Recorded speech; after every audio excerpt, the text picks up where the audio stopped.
Hello guys. Susubukan ko ngayon guys magluto ng rib eye steak. I-oven ko lang siya, lutuin ko sa oven tapos sa may kawali.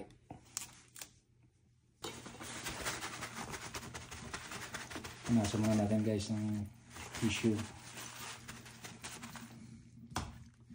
Tapos i-season natin ng asin saka garlic, rosemary, salt.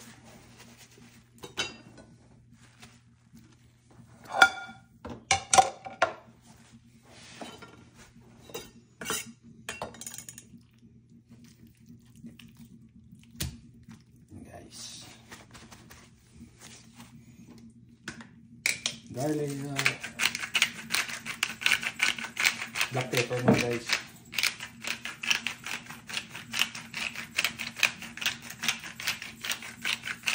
Kalimutan ko pala guys lagyan ng lalagyan ko ng avocado oil. Yan, para kumapit yung mga pangpalasa natin. Tapos bumili ako nito guys ng rosemary garlic seasoning.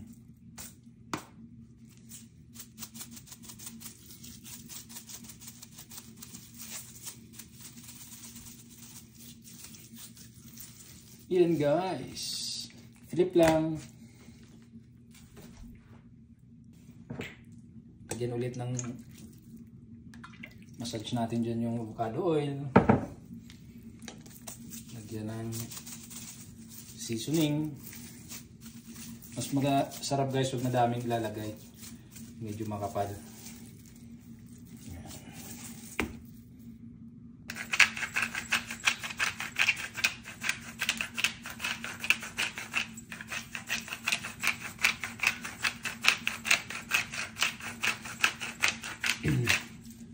Ilang beses na rin ako guys nagluto pero hindi ko ito bagong bagong style nakuha ko sa YouTube.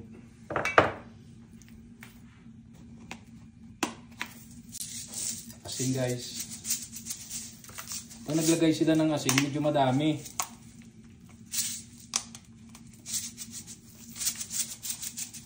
Ewan ko lang dito sa US mahala talaga yung timpla nila.